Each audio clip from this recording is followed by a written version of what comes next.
Hello everyone, recently পয়লা বৈশাখ উপলক্ষে একদিনের জন্য আমরা জয়পুরের বনলতা রিসর্ট থেকে ঘুরে এলাম। 14ই এপ্রিল ভোরবেলা বেরিয়েছিলাম, 15 তারিখ বিকেলে বাড়ি ফিরে এসেছিলাম। চন্দননগর থেকে ডাইরেক্ট গাড়ি বুক করে গেছিলাম চন্দননগর থেকে বনলতা, আর সেখান থেকে বিষ্ণুপুরের কিছু মন্দির দেখে বাড়ি আসা অবধি টোটাল গাড়ি ভাড়া পড়েছে 6,500 টাকা মতো।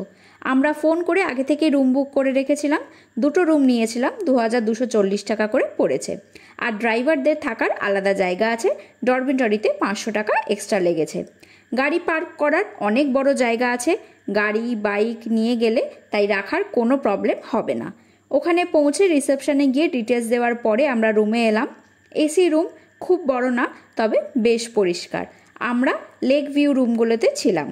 আমরা যে সময় গেছি তখন বেশ গরম ছিল, আর পুরো জায়গাটাই খোলামেলা, তাই অবশ্যই ছাতা ক্যারি করো, না হলে পুরো জায়গাটা ঘুরতে গরমে খুব কষ্ট হবে। আমাদের রুম নাম্বারগুলো ছিল 101 আর 102। চলো রুমগুলো একটু তোমাদের দেখিয়ে দিই। এই রুমগুলোর সামনে বড় বড় কাঠের চেয়ার টেবিল ছিল, আর সামনেটাও গাছ দিয়ে বেশ সুন্দর করে সাজানো। এখানে বসেও তোমরা লাঞ্চ ডিনার করতে পারো। রুমের আশেপাশেই অনেক দিদিরা ছিল অর্ডার নেবার জন্য বা যে কোনো দরকারে হেল্প করার জন্য। আর চাইলে এখানে যে রেস্টুরেন্ট আছে সেখানে গিয়েও তোমরা খেতে পারো। রুমগুলোর মধ্যে TV, mini fridge, electric Kettle, বাথরুমে গিজার সব কিছুই ছিল। আর সব থেকে ইম্পর্টেন্ট জিনিস এই মশা তাড়ানোর মেশিন, কারণ এটা না হলে যে কোনো জায়গাতেই থাকা খুব মুশকিল হয়ে যায়। যে কোনো জায়গাতে আমরা গেলেই বাড়ি থেকে নিয়ে যাই, কিন্তু এখানে সব কিছুই মোটামুটি অ্যাভেলেবেল ছিল।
আমাদের রুমগুলোতে আসার যে রাস্তাটা, একদিকে লেক আর একদিকে এরকম ফুল দিয়ে পরপর সাজানো।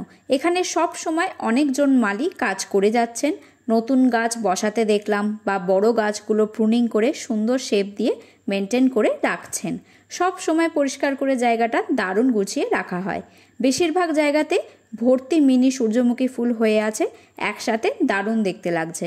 আমার বাড়ির গাছগুলোতে এখনও কুড়ি আসেনি, কিন্তু এখানে বিশাল বড় বড় গাছের ফুল ভর্তি হয়ে আছে। তাছাড়া বেশ কিছু শীতকালীন ফুল গাছও ছিল। এখানে অনেক পশু পাখিও তোমরা দেখতে পাবে, আর এক্সোটিক মাংস এখানে টেস্টও করতে পারবে। এখানে টার্কি, করকনাথ মুরগি, এমু, কোয়েল পাখি দেখলাম, যেগুলো চাষ করা হয়। এখানে রেস্টুরেন্টে যে যে মাংস মাছ পাওয়া যায় বেশিটাই নিজেদের প্রোডাকশান। অনেক জার্সি গরুও আছে, যাদের দুধ দিয়ে এখানকার মিষ্টি, দই আরও অন্যান্য জিনিস তৈরি করা হয়। রান্নার বেশিরভাগ সবজিও এখানে নিজেদের চাষের ক্ষেত থেকে আসে। তোমরা চাইলে এখান থেকে সবজি, কোয়েল বা অন্যান্য পাখির ডিম, ঘি ইত্যাদি সব কিনে নিয়ে যেতে পারো। এখানে না থাকলেও তোমরা শুধু রেস্টুরেন্টেও আসতে পারো আর জায়গাটা ঘুরে যেতে পারো। পুরো জায়গাটা হেঁটে না দেখতে পারলে ঘোড়ার গাড়ির ব্যবস্থাও আছে, তবে সেটা সব সময় চলে না। টাইমিংটা আগে থেকে ওনাদের ফোন করে একটু জেনে নিতে হবে। রিসর্টের ওয়েবসাইট লিংক আমি ডেসক্রিপশন বক্সে মেনশন করে দিয়েছি, ওখানে সব ডিটেলস মোটামুটি তোমরা পেয়ে যাবে। আর বাকি যদি কিছু জানার থাকে তাহলে ওনাদের ডাইরেক্ট ফোন করে জেনে নিতে পারো। এই প্রচণ্ড গরমে এই এমু পাখিগুলোকে চান করানো হচ্ছিল, সবাই এখানে দাঁড়িয়ে দাঁড়িয়ে সেগুলোই দেখছিল। আর এখানে পুরো জায়গাটা দেখতেই পাচ্ছ ফুল গাছ দিয়ে কত সুন্দর সাজানো।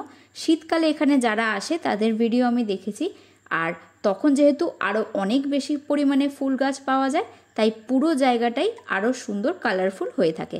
গরমকালে ফুলের সংখ্যাটা তুলনামূলকভাবে কম।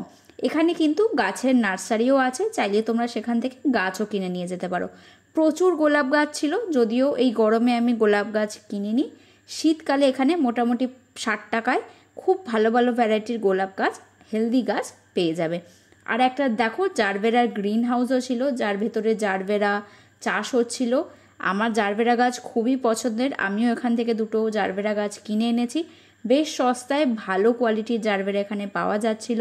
বড় বড় গ্রো ব্যাগে 80 টাকা করে জারবেরা বিক্রি হচ্ছিল, আর মাটির টবে রেডি জারবেরা 150 টাকা করে বিক্রি হচ্ছিল। আমাদের ওখানকার নার্সারিগুলোতে তো এমনি ছোট প্লাস্টিকের পটের দামই 120-30 টাকা বা 150 টাকা নিয়ে নেয়, আর এখানে মাটির টবে রেডি করা 150 টাকায় পাওয়া গেছে। এখান থেকে নানা ধরনের পর্তুলিকা ফুলও আমি কিনেছি। আর এখানে দেখো বিভিন্ন ধরনের থাকার জায়গা আছে, আলাদা কটেজ আছে, সেগুলো তোমরা ওনাদের ওয়েবসাইটেই ছবি সব দেখতে পেয়ে যাবে। আমরা গরমে আর রেস্টুরেন্টে গিয়ে খাইনি, ঘরের সামনেই সব খাবার অর্ডার করেছিলাম, আর এখানেই বসে আমরা দুপুরের লাঞ্চ আর রাতের ডিনারও করেছি। দুপুরে যে যে খাবারগুলো অর্ডার করেছিলাম সেগুলো আমি স্ক্রিনে লিখে দিচ্ছি, আর কোনটার কি দাম পড়েছে সেটাও আমি লিখে দেব। তাছাড়া তোমাদের সুবিধার জন্য আমি ওখানকার মেনু কার্ডের পুরো ভিডিওটা করে এনেছি, সেটা আমার এই ভিডিওর একদম শেষে আমি অ্যাড করে দিয়েছি। সেদিন দুপুরবেলা মোটামুটি 4টের সময় আমরা টোটো ভাড়া করে জঙ্গল সাফারির জন্য বেরিয়েছিলাম। যার থেকে টোটো নিয়েছিলাম তার ডিটেলস আমি এই স্ক্রিনে দিয়ে দিচ্ছি। খুব ভালোভাবে উনি আমাদের ঘুরিয়েছেন, খুব ভালো ব্যবহার, পুরো জায়গাটার গল্প আমাদের খুব ভালোভাবে শুনিয়েছেন। তোমরা চাইলে ওনাকে কন্ট্যাক্ট করে অবশ্যই যেতে পারো। রিসর্ট থেকে যদি টোটো বুক করতে চাও তাহলে কিন্তু দাম বেশি পড়বে, তোমরা চাইলে এনার থেকে ডাইরেক্ট বুকিং করে যেতে পারো, তাহলে কিন্তু কিছুটা হলেও ডিসকাউন্ট পাওয়া যাবে। খুব সুন্দর লেগেছে জঙ্গল সাফারিটা, আর যেহেতু রোদ কমার পর একটু বিকেলের দিকে আমরা গিয়েছিলাম, তাই বেশ ঠান্ডা ঠান্ডা পরিবেশ, জঙ্গলের মধ্যে বেশ ভালো লাগছিল।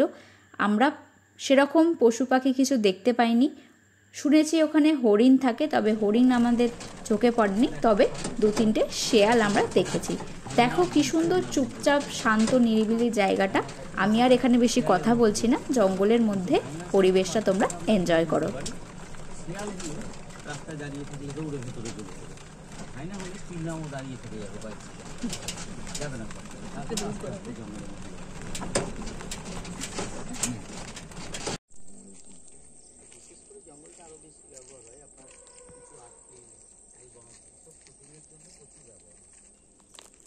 গনগনি গড়বেতা গ্র্যান্ড ক্যানিয়ন বলা হচ্ছে, ঠিক এরকম টাইপের কিছু। এখান থেকে গনগনি কত দূর?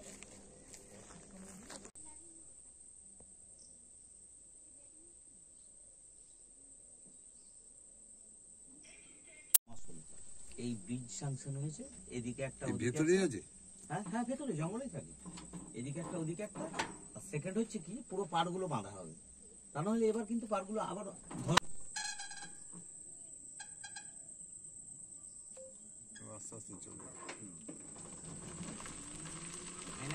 জঙ্গল সাফারি থেকে ফিরে আসার পর রাস্তার ধারেই বনলতার যে দোকানগুলো ছিল সেগুলো একটু ঘুরে ফিরে দেখছিলাম। এখানে যে স্পেশাল রসগোল্লা সেটাই ট্রাই করলাম। একটার দাম 40 টাকা, যথেষ্ট বড় সাইজ, আর খেতেও খুবই ভালো। একা খেতে পারিনি, দুজনে মিলে ভাগ করে খেতে হয়েছে। এবার রিসর্টের ভেতরে আমরা পুকুরে মাগুর মাছ দেখতে এলাম, যদিও সন্ধে হয়ে এসেছিল বলে ভালো করে দেখতে পাইনি, তাই পরের দিন সকালে আবার আসবো। সেদিন রাত মোটামুটি 9টা থেকেই খুব ঝড় বৃষ্টি শুরু হলো, বারবার কারেন্ট যাচ্ছিল। ঘরের সামনে অন্ধকারে বসে ঝড় বৃষ্টি দেখতে বেশ ভালোই লাগছিল। যেহেতু আমাদের তখন আর কোথাও বেরোনোর প্ল্যান ছিল না, তাই বৃষ্টির জন্য আমাদের কোনো প্রবলেমই হয়নি, বরং বেশ ভালোই লাগছিল। ওয়েদারটাও ঠান্ডা ঠান্ডা হয়ে গেল। সারা রাত কম বেশি টানা বৃষ্টি হয়েই চলেছে। রাতেও আমরা এখানে বসেই অর্ডার করে ডিনার করে নিয়েছিলাম।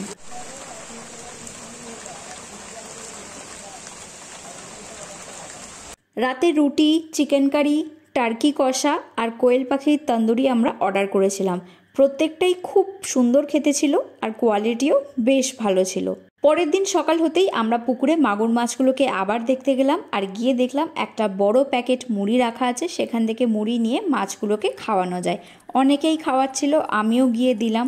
বেশ ভালোভাবে মাছগুলো এলো, মুড়িগুলো খেলো, লাফালাফি করছিল, দেখতে বেশ ভালো লাগবে আর অনেকটা সময় এখানে কেটেও যাবে। তারপর আমরা ব্রেকফাস্ট করে নিলাম। নর্মাল রুটি, মিক্সড ভেজ আর বাটার টোস্ট অর্ডার করে ভালোভাবে খেয়ে নিয়ে সব কিছু প্যাকিং করে নিয়েছিলাম, কারণ 11টায় চেক আউট টাইম ছিল। তার মধ্যে আমরা রিসর্টটা পুরোটা ঘুরে দেখে নিয়েছি, কারণ কালকে ওই গরমে আর বাকিটা দেখা হয়নি। এখানে রাজহাঁস দেখলাম, সাদা ঘোড়া দেখলাম, তাছাড়া এখানে যে রান্নাঘর, বিশাল বড় জায়গায় মাটির উনুনে রান্না হয়, সেটাও দেখলাম। খুব ভালো লাগলো। অনেকগুলো গরু ছিল, সেগুলোও দেখতে বেশ ভালো লাগলো। তাছাড়া এখানে নানা ধরনের থাকার জায়গা আছে, সেখানে আলাদা করে নিজেদের গাড়ি পার্ক করারও জায়গা আছে। মানে সমস্ত রকমের সুবিধাই তোমরা এখানে পেয়ে যাবে।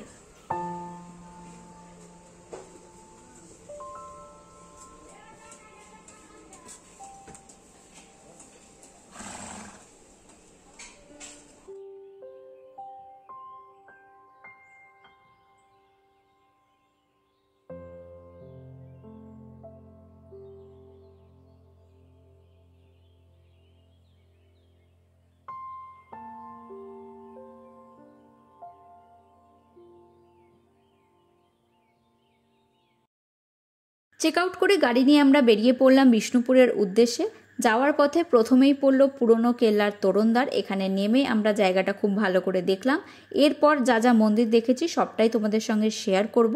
কিছু কিছু মন্দিরে ঢোকার জন্য টিকিট লাগে, তোমরা সেটা ওখান থেকে গিয়েও কাটতে পারো বা অনলাইনেও আগে থেকে কেটে নিতে পারো।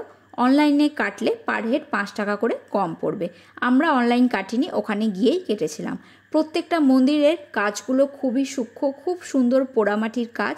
তোমরা যদি কাছ থেকে গিয়ে ভালো করে লক্ষ্য করো, সূক্ষ্ম কাজগুলো খুব ভালো করে বুঝতে পারবে। একদিনে ঘুরে আসার মতো জায়গা তোমরা অনেকেই খোঁজো, এরকম একটা ট্রিপ করতেই পারো। আশা করি তোমাদের ভালো লাগবে। যদি চাও গরমকালটা অ্যাভয়েড করে শীতকালে আসতে পারো, তাহলে আরও ভালোভাবে ঘুরতে পারবে, কষ্টটাও কম হবে। পরপর আমি এই মন্দিরের ক্লিপিংসগুলো অ্যাড করে দিচ্ছি। অবশ্যই আমাকে জানিও ভিডিওটা কেমন লাগলো, আর অন্যান্য যদি কিছু জানার থাকে অবশ্যই আমাকে কমেন্ট করো, আমি তোমাদের সবাইকে রিপ্লাই দিয়ে দেবো। তো আজকের মতো টাটা, পরের ভিডিওতে আবার খুব তাড়াতাড়ি দেখা হবে।